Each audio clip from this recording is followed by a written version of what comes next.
What's up, everybody? Welcome to the Chaotic Grind Show, and I am your host, Mike Mahaffey.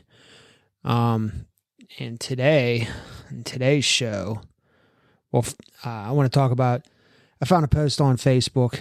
I think it needs to be talked about. It's not so much the post; it's someone who commented on the post, and it kind of goes with. This could be for a consumer, for electrician, or, it don't matter. You could incorporate it into whatever field you're in or you're looking for. Or as a contractor, you definitely need to pay attention to this. This is, especially if you're starting out, if you've been around, you should know this already. But anyways, but first, I would like to apologize for the last episode. The last episode was recorded. I thought I had this video program figured out on my computer to record and to video it and put it on YouTube, Rumble. I was going to put it on Rumble and YouTube, and it did not work. The audio was all jacked up. I didn't know how to fix it. And yeah, so I just left it at that, and it just ended up being a regular podcast. So for that, I apologize. So it might sound weird, but we were videoing each other. We were just videotaping the episode, and it was a good one. It was funny. But tonight I am just by myself. I don't have any guests with me, but so let's jump into this post here. So I'll just read it. I'll read what the post says, and all it is a picture of an old fuse box in the house, like your service coming in that feeds all your plugs and stuff. It's just a fuse panel with the old screw-in fuses where people used to put pennies in so it didn't blow the fuse. But which is dangerous. Don't do that. If you even have one, these things they make you. So basically, the fuse boxes, whenever you go to sell a house or buy a house, usually the insurance companies that you're going through make you get it replaced before you purchase a house. If you're a seller and you have one, you might have to have it replaced, or if you're a buyer, you could agree to replace it yourself or whatever. So anyways, most of the time you need an electrician because you have to have it inspected, and some places you might need permits or whatever, depending on where you're at, different codes, different things. So anyways, so I'll read the post to you. So it's just a picture of a fuse panel, and the question is, any idea of what it would potentially cost to have this replaced with a new box? Looks like some of the knob and tube wiring has been replaced with Romex. Not sure what costs are these days with copper prices so high. All right, so knob and tube, if you don't know what knob and tube is, it's like the original wiring, like way back in the day.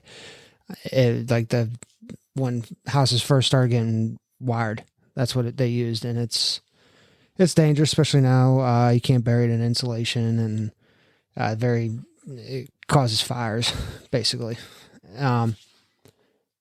So if you know you have it, you got to get rid of it. You should get rid of it.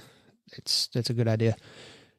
But so the fuse panel, that's what it used to run to, was these old fuse panels, and so it's just a question. They're asking this on a real estate, like an investor page or whatever. I guess they might be flipping it or trying to rent it out or sell it.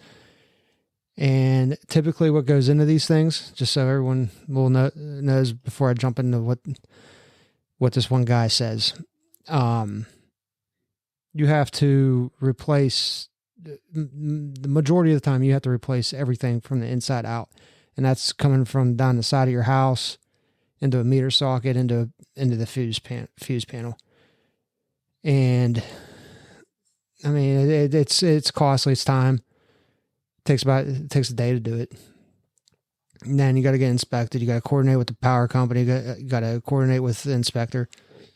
And it's not a hard job. This one doesn't look like it would be that hard to do, but just so everyone knows, replacing the panel, it's just, you're going to have to spend the money to replace the outside too, which means you're probably going to have it inspected again. So you might as well just do it all one shot. So here we go with this.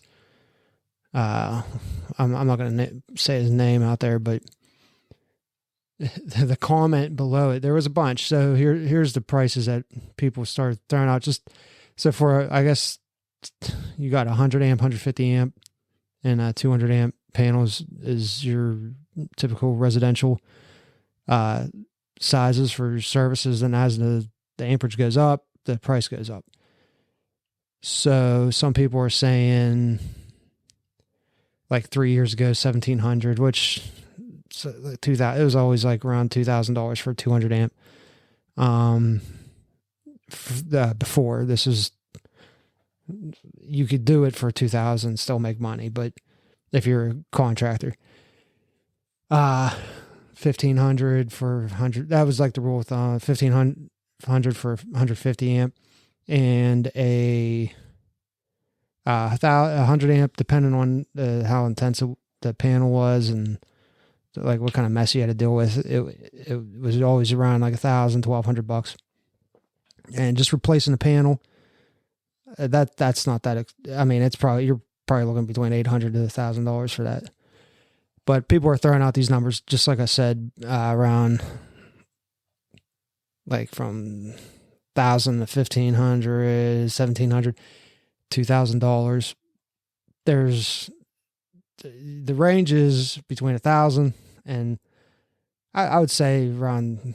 Some people are talking about $3,000 and $3,200 and stuff, and I mean that seems kind of high, but that depends on where you're at. If you're in a city, yeah, that's probably what it costs.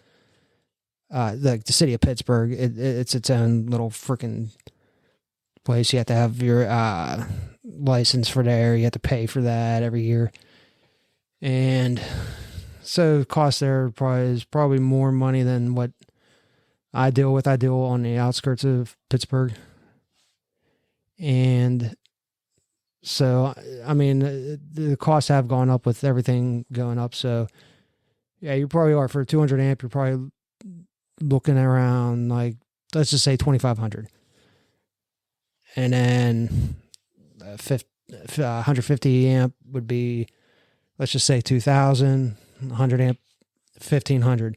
Those prices aren't like outrageous. And then you add an inspection fee. So here's this guy. All right. He says, you all be crazy if you're paying over $500. And I really don't know where this guy gets his numbers from, but people laid into it. I mean, I just read a few of them. So for number one, the materials cost more than $500 right now. Like say if you were to replace a whole service, it doesn't matter what amperage. And then if you have a mass service, that's where you have a piece of metal conduit going up through your roof along the side of your house.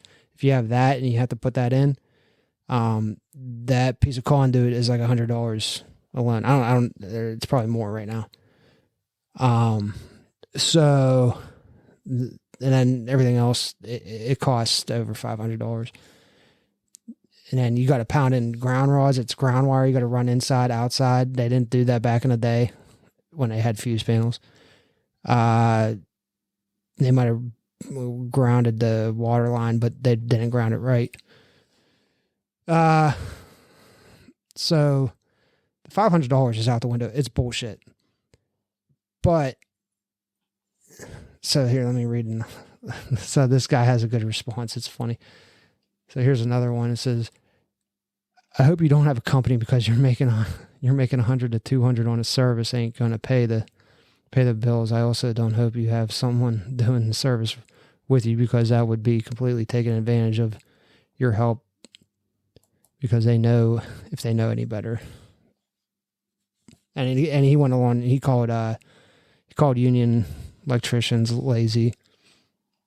And I think he deleted some of these posts because I'm not finding them. But so this guy's saying, I'm a union worker, I'm not lazy. I work my ass off every day. And then, so this guy comes on and says, I don't overcharge people like 95% of the people out there.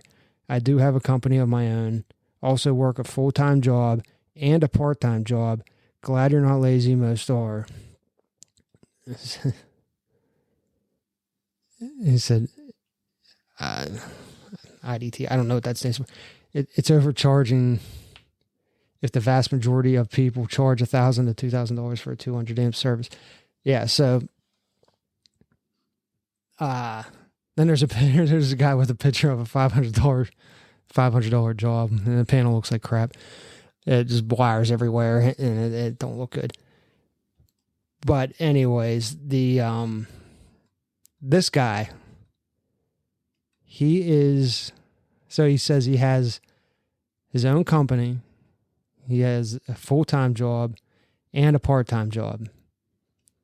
And somewhere around here, he talks about how he's a general contractor or whatever. He has his own company, which is fine. You want to work a full-time job and then go have your own gig on the side, that is completely fine. But there's a reason why you got to work a full-time job. That $500, like that one guy said, it ain't going to pay your bills. You have overhead no matter what. You might not have a lot of overhead. Like might not have 8 vans out there running with crews and everything. It might just be you and another guy, or just you. You still have overhead that you got to pay for and you got to allow for. And that is your insurance. And as you grow, your insurance will go up. You got to pay taxes on all that money you're making, all that $500, unless he's trying to stay under Biden's new IRS thing where they're monitoring your bank account for over $600. But so you got all your overhead. You got to pay the inspector. So who's paying for that? Is that coming out of your $500, or is that included? Because the power company requires you to get an inspection, and then, I mean, it might not come back on you. It'll come back on the homeowner for tampering with the meter socket. You're not supposed to do that. So that's why you got to get inspected. So yeah, the $500, I don't care what part of the country you're in. The $500 ain't cutting it. It ain't cutting it for no one. You ain't eating with that. Maybe lunch. So, so you got your overhead, you got your insurance, you got all that coming out of your $500. Now, even if you did one of those a day for 5 days straight, that's not that you're not doing it. You're not doing it. But so I guess someone said his full-time job. So it ain't like his full-time. I don't think this guy's full-time job is like on working for a construction company or another electrician or whatever. I think he works for UPS. I don't know what the part-time job is. I didn't look up the guy's profile. I'm not going to either because it ain't worth all that. But I just want to share this because these guys are out there and it might sound good. They might talk a sweet game, but they're going to come back to you asking for more money if you're the consumer on a consumer end. And then you're going to be like, what the heck, man? Am I getting ripped off now? Like, no, you're not getting, you might get some shady work, but, I would definitely be getting multiple bids on a job if someone's coming in at $500 for a panel. And, this just goes back to like growing pains when you go out on your own. When I started my company, I came out of the oil field and I had electrical experience. I was an electrician for a while before I got in the oil field. When I got out, I started my own company, which I had before. I just started it back up. And when I did it, I took off running. I was just advertising on Facebook and stuff. And what you end up finding out is like you want to be the lowest bidder. I don't know why, like you don't really want to be, but I think you feel like you're pressured into it. And if you're new, I know you're doing it because you're worried about price. You're worried about giving someone a price, and especially if you don't have a lot of work of your own to show for it, to back you up why you're worth that much or whatever. Don't try to outbid these guys. Like don't. Even if he $500, that's just ridiculous. This is a ridiculous comment. And he should never even open his mouth, because now I'm doing a podcast on it and there's people on here bashing it. I wish I could do the video where I could show you this crap and just like bleep out their names or something, but I don't know how. I don't have the technical ability to do that yet. I'll figure it out, but not yet. So, yeah, don't go chasing these guys. Know your worth, know your prices, know what other guys are charging. I mean, it's important because you are competing, but we should all be in the same boat, at least give or take a couple $100. Your cost, you have to look at what you have, what you need, and then how many of these jobs you got. I mean, like that's where you can like cut deals or like give breaks on prices and stuff. But you can't just you can't just throw out $500 because the other guy said $600. I mean, especially if you know the cost of everything is going through the roof. And this was not that long ago. So that guy, I don't know how many jobs he does, but obviously not enough. It hasn't put him under yet, but he got 2 other jobs to back him up. So I guess he's beat. But that's just what the main point of this is. I just want people to understand when they go out on their own, it don't matter if you're a plumber, electrician, or whatever, there's always going to be these guys out there that are hacks. They'll do it for cheaper. And there's always going to be the people that are looking for them people. Let them people hire them people. That's their niche. Like that's they'll get by, I guess, with whatever they got. But those are also the guys that last maybe 2 years and then they're back working for somebody again because they don't adapt to what they need. You need to make money. That's what you're doing it for. And I'm not saying rip people off. You should not rip people off. If you can help out people that need help, that's fine. That's great. But at the same time, you're only screwing the game, like the whole thing. There's guys out there that make they drive up the cost because they're the ones like the real guys that are ripping people off. Like don't even worry about them. There's a big company around here. There's a couple big companies. They're not really, one's not real big, but the other one is. And they're everyone knows they rip people off. And I don't know how they stay in business. I think people get in a jam and them guys have the crews to go out and do stuff like emergency call type situations. And they have the manpower to do it. And they're able to charge whatever the hell they want. And it's kind of sickening when you start hearing the stories about someone thought their house was about to catch on fire, but they but they didn't have no choice. They had to get somebody out there, and they're paying $4,000 more than what a normal company would charge. So I'm not saying all big companies are bad, but you gotta look out for them. So that being said, let them guys ruin their reputation because people know who are ripping people off, but these people that like the shyster, or like they're not shyster, they're just I don't know, they have to cut corners. They might not know how to do everything because there ain't no way you could do that for $500. Yeah, if you're just changing out the panel, you're spending $150 on a panel, but you're not doing the customer any good service by not adding ground rods, not getting inspected, not doing all the things you're supposed to do. And if you do the things you're supposed to do and you charge right, you could do good. You'll grow. It's a natural thing, and it is scary. I do know that coming in, you're bidding on something like you come up with like a few $1,000, and you're like, oh crap, what am I doing? Well, the next guy was probably bidding neither more than you, or he's right around where you're at for like everybody that's on the same page.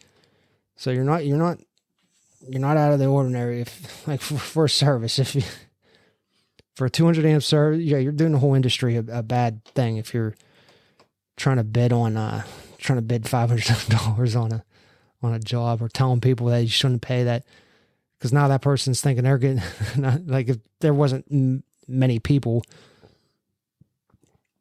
posting on this, what if that person just took his advice? You're paying more than $500, and then they're like calling up electricians thinking that should be the price, is $500. That person would have a rude awakening. But that's all I got. I just want to kind of, because it just reminded me of whenever when I first got started, how it was hard, because you're running around, you're trying to get your name out there, you're trying to get jobs, and at the same time you're losing tons of money because you're just trying to outbid everybody. But the people that are kind of familiar with construction know what things cost, and then if you come in like super low, they're kind of questioning, like, what's this guy all about? Like, why is he so low? Like, what's he got? Used material? Like, I'm taking it out of one house and putting it in another. Or stolen shit. So just keep your head up, do your research, look up, ask around. There's here, I'll tell you guys a website to sign up for. If you're a contractor or if you're in anything, this is kind of a cool, it's like a social media thing, but it's not like it's not like Facebook or nothing. It's more of like a networking thing. It's called Alignable. Is that what it is? Yeah, Alignable. Alignable.com. And you can find me on there. What's my name? You can find me on there, MJM Electrical Contracting, LLC. It's me. I'm not on there a lot, but I was just on there last night, and I was looking through, because I haven't signed on to it for a while, and I was looking through my notifications, and it said something about groups with electricians. And I went on there, and there's just a bunch of people like saying, hey, what's up? So-and-so. And then there's people asking questions like, where am I at? And is this abnormal for per hour? So if you're starting a company, or you're getting in a new career, or something like that. It reminds me of LinkedIn, but it might be better. I don't know. I haven't used LinkedIn in a long time either. Like the many, many years. So I don't even know if that's even like runs still. So just look into that. So that's Alignable. And you go on there, you just create a profile just like you would Facebook. You could like boost your business, and you could do all that kind of crap too. You could put money into it. I don't. I just have a profile. I did, and then when I first signed up for this, I actually did connect with a couple contractors right away. Like, maybe not right away, but like a week or so, 2 weeks. And I started talking to them. I ended up talking to one guy on the phone. Had about like a 2-hour conversation with him, and he ended up being a real cool guy. Oh, looking for someone to rewire a house or do some kind of crazy service on it. And I don't think he was like betting on a job. I don't think he got the job, so I never really met him in person. But it's for something that's free. It took me about 10 minutes to make, or maybe a half hour, because I'm slow on the computer. But it's free. Go on it, sign up. Try to connect with people. It's called networking. So networking, you meet people and you, and that's kind of how you could start, you start growing. Kind of like Facebook, you network with your friends. But Facebook sucks. And every day, I don't even know why I have it. Yeah, so look out for Alignable. And I'm going to spell it. It's ALIGNABLE.com. And yeah, see how you guys like that. Yeah, well, you could link up with me on there if you want. What else is there? Oh, there's a new thing called Locals. I think it's. I was listening to Dan Bongino, and he was talking about how and he owns part of Rumble, and I guess Locals is like a little.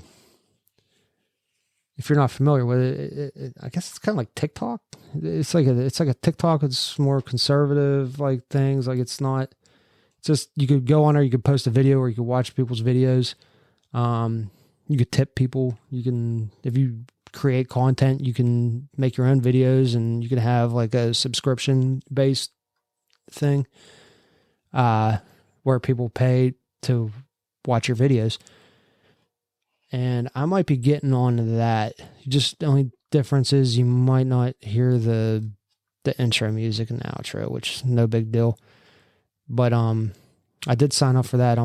The Chaotic Grind.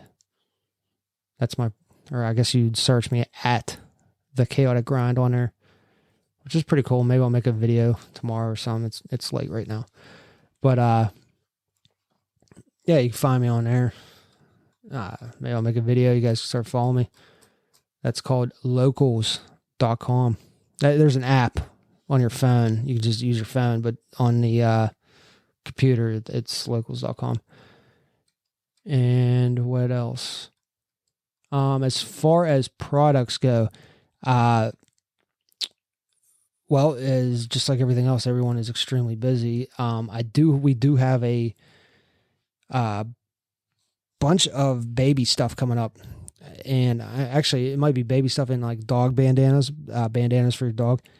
My mother, she has a like a little crafting business that she does, but she makes these burp cloths, and the burp cloths are so if you have a baby and you're burping them, you put it over your shoulder, and it's like a little towel, but one side's like real nice and soft.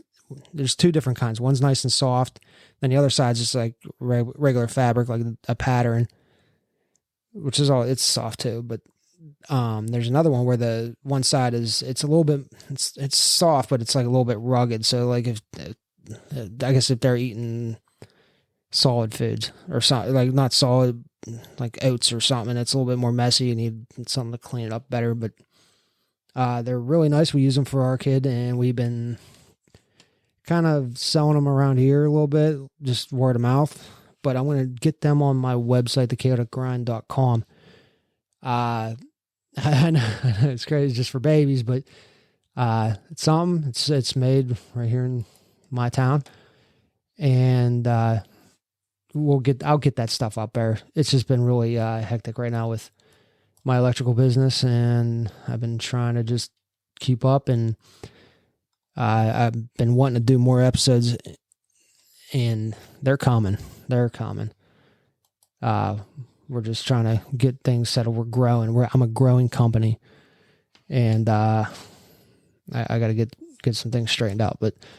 And we'll get some more content out there. And I'm trying to get the video thing going, but I need someone that knows how to do it. And what else? Next episode. I think my next big episode, the long one, will be. I'm just going to talk about a bunch of made in America companies and try to veer away from the crazy politics stuff, because it gets me fired up, and I probably don't make a lot of sense to some people. But yeah, we got that coming up. I don't know what day, I don't know what time. we kind of go with the flow. Everybody like Jim and Evan that come on, they work crazy schedules, and when they're available, we got to do it at night.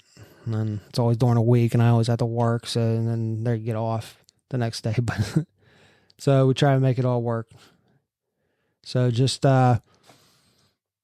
if you guys want to hit me up, thechaoticgrind@gmail.com.